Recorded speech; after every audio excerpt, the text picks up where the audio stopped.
Presenting their 2020 program, Places. WGI Sport of the Arts is proud to present Warren Central High School.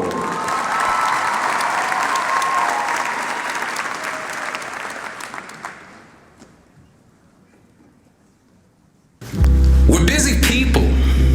We got places to be. So many places. However many places we need to get away from dealing with our problems, that's how many places we got. We are not at risk for not having enough places. When we were kids, we used to twist up our faces in defiance each morning because we had to go to school. But school was a place.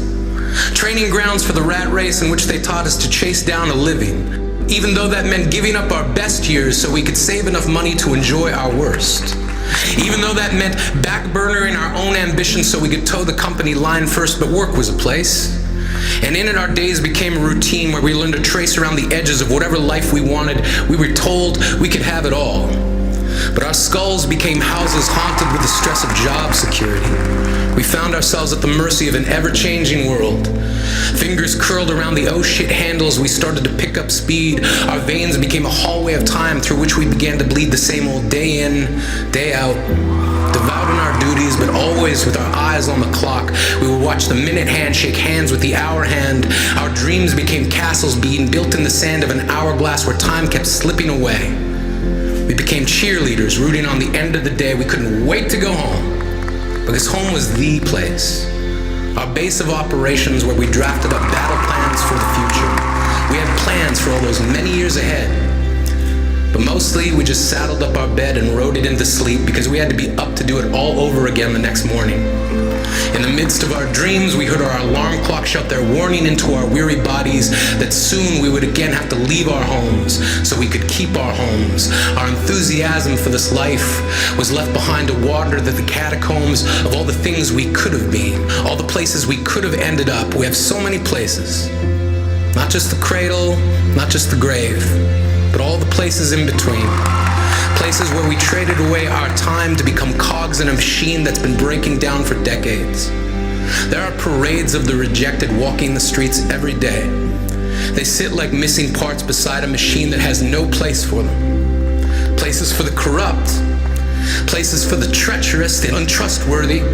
We have places made of steel-reinforced concrete 3.5 feet thick to protect money that will go to building more places that will sit empty. But we have no place for society's most downtrodden. We watch their horizons diminish while our skylines broaden and our cities grow. How is it that with all this growth there remains no place for the abandoned or the destitute? Their daily commute from desperation to hope gets longer the more numb we become to the fact that these are people. And like Sisyphus, we push change up a steep hill only to watch it roll back down to the bottom after getting so close to the top.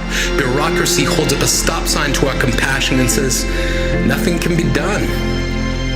It's the same spin that's been spun ever since they loaded apathy into a gun that sits unlocked in a cabinet of despair. Where can they go?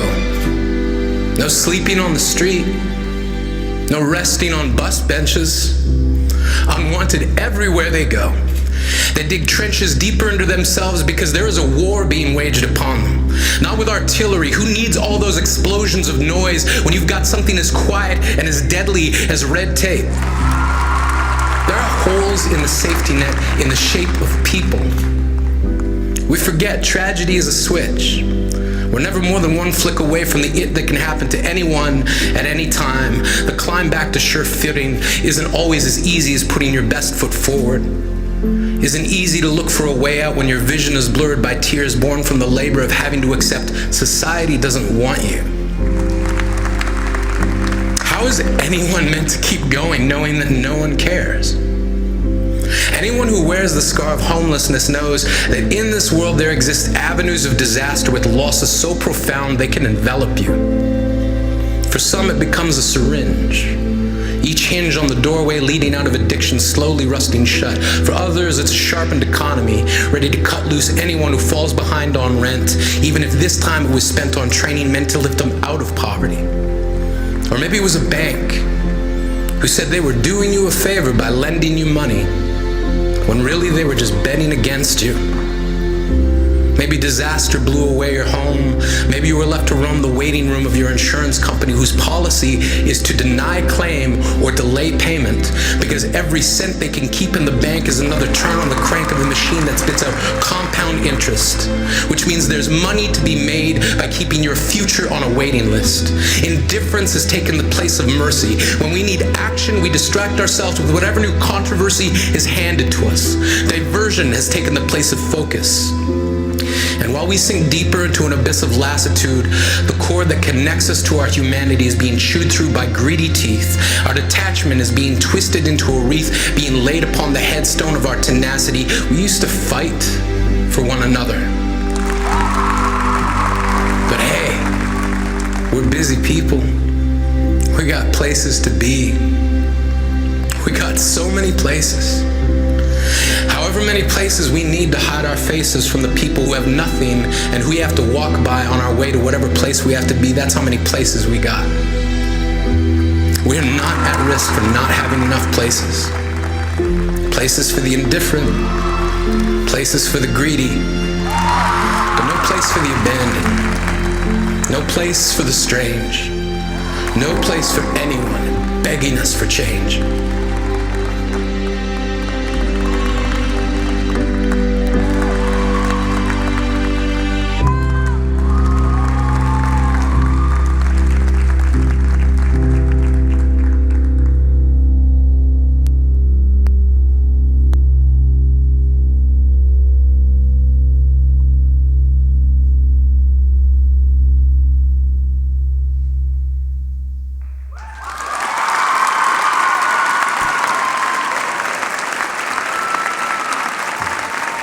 Warren Central High School.